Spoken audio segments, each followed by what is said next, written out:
आप सभी को प्रणाम। सत्य सनातन की जय। ईश्वर की असीम अनुकंपा से, गुरु महाराज के असीम अनुकंपा से हम सभी लोगों को भगवत चर्चा करने का परम सौभाग्य प्राप्त हो रहा है। गुरु वंदना कर लेते हैं। गुरु ब्रह्मा गुरु विष्णु गुरुर्देव महेश्वर गुरु साक्षात परब्रह्म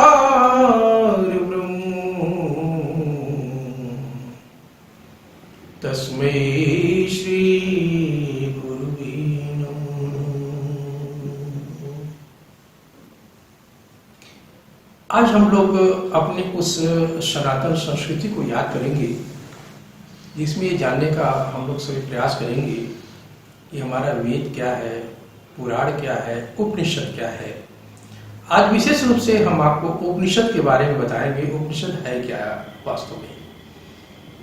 इसको समझने से पहले एक कथा का हम वर्णन करना चाहेंगे आप सभी से। आप लोगों ने एक चीज सुना होगा कि रावण बड़ा ही मायावी था। रावण ने ऐसा वो अपना माया रचता था लड़ाई के मैदान में कि कभी आसमान में उड़ जाता था, कभी जो है बरसात कराने लगता था, कभी आग बरसाने लगता था, क्योंकि वो एक तरह से वास्तव में न हो करके कुछ ऐसा भ्रमचाल होता था कि आदमी उसी में फंस जाता था और फंसने के बाद जो है बड़े बड़े योद्धा उसी भ्रम में मारे भी जाते थे। आज का कुछ माया जाल इसी प्रकार से है। आप सभी महसूस कर रहे हैं हमारे हाथ में एक ऐसा विनाशक यंत्र सामने खड़ा है और कि उसमें विभिन्न प्रकार के मायावी चीज ऐसी आ रही हैं जो हमारे सामने नहीं है। सारे जो दोस्ती रिश्ते नाते सिर्फ हाय हेलो से हो रहा है और कोई किसी के घर नहीं जाना चाहता। वैसे देखेंगे तो उनका डाइनिंग रूम बहुत अच्छा मिलेगा, आपको इतना खूबसूरत मिलेगा मत पूछिए, लेकिन उसमें वो अपने ही लोगों को वो चाहते हैं कि हमें डिस्टर्ब करने ना आवे। ये कैसा एक माया है, यही एक माया ऐसा है जो अपने अपने से ये दूर करके रखा हुआ है, जो कि हम पाश्चात्य संस्कृति की तरफ चले जा रहे हैं। उस पाश्चात्य संस्कृति का यही रिजल्ट आपके सामने है कि हर घर में अशांति, हर घर में संतुष्टि असंतुष्टि है।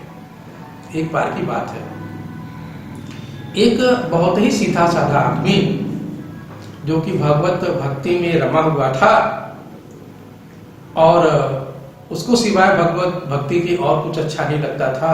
उसके आसपास उसके साथ संजोग बस उसकी मुलाकात ऐसे वातावरण हो जाती है कि जहाँ पे मदिरा पान करने वाले लोग रहते हैं, तो वो मदिरा पान वाले बताते हैं बार बार कि भाई ऐसा करो।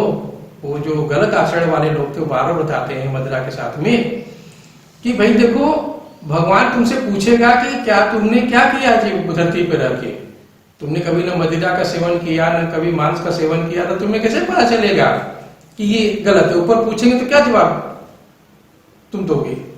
तो वो क्या होता है कि उस भ्रम में आते आते वो सुनते सुनते उसी भ्रम में फंस जाता है।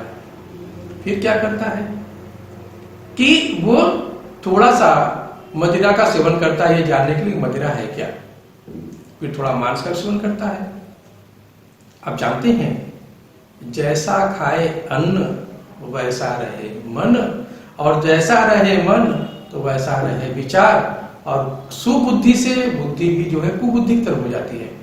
अब धीरे धीरे उसका मन जो है वो भगवत भक्ति से हटने लगता है और हटते हटते जो जिधर जहां पे था, जिस ऊंचाई पर था वो उस ऊंचाई से उतर करके उनके लेवल में हो जाता है।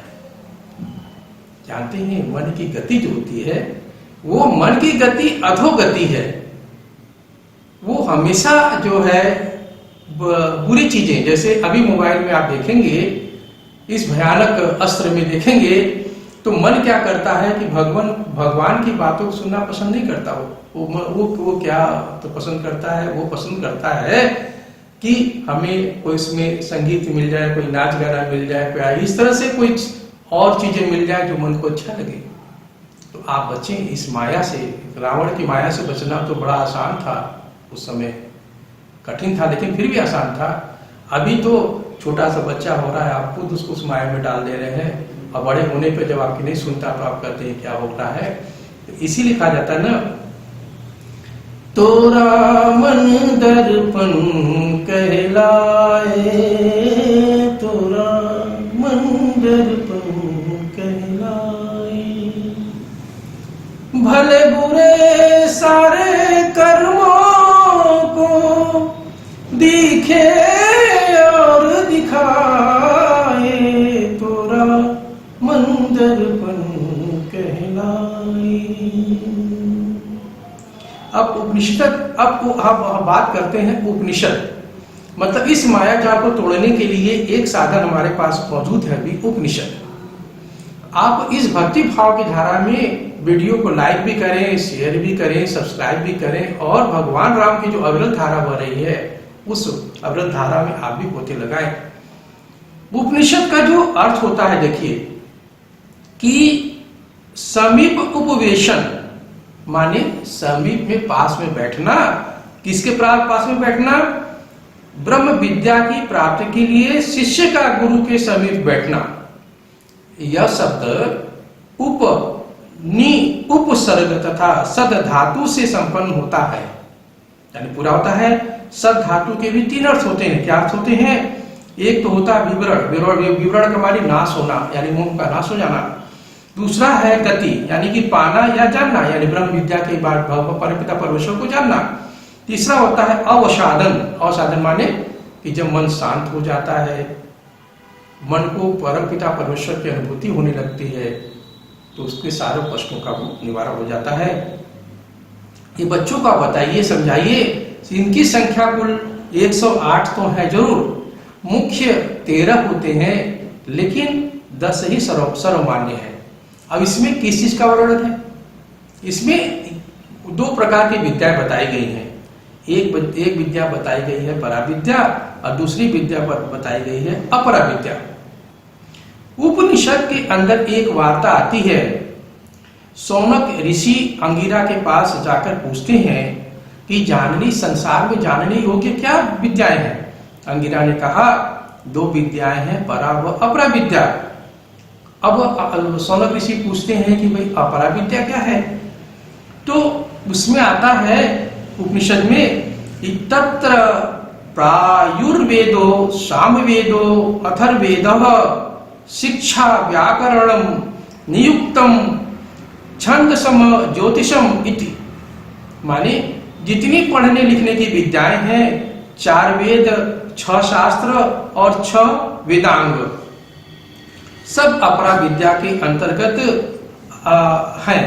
अपरा विद्या के द्वारा धन मिलता है, यश मिलता है, वैभव मिलता है, लेकिन न शांति मिलती है, न ही परम पिता के परमात्मा की प्राप्ति होती है।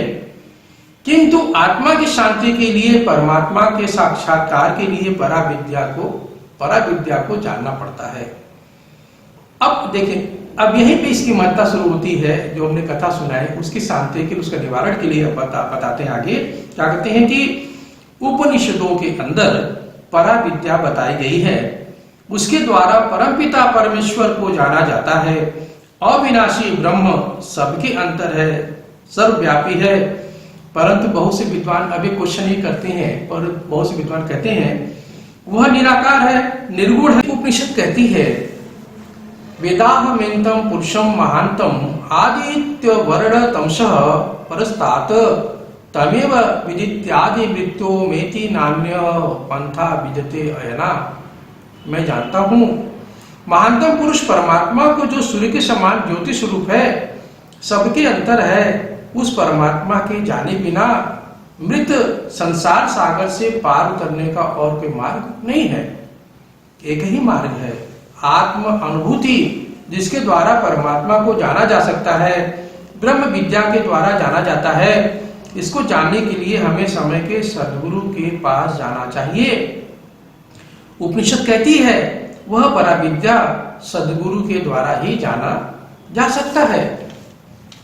मुझ में राम तुझ में राम सब में राम समाया है, सबसे कर लो प्रेम जगत में कोई नहीं पराया है। मुझ में राम तुझ में राम सब में राम समाया है, सबसे कर लो प्रेम जगत में कोई नहीं पराया है।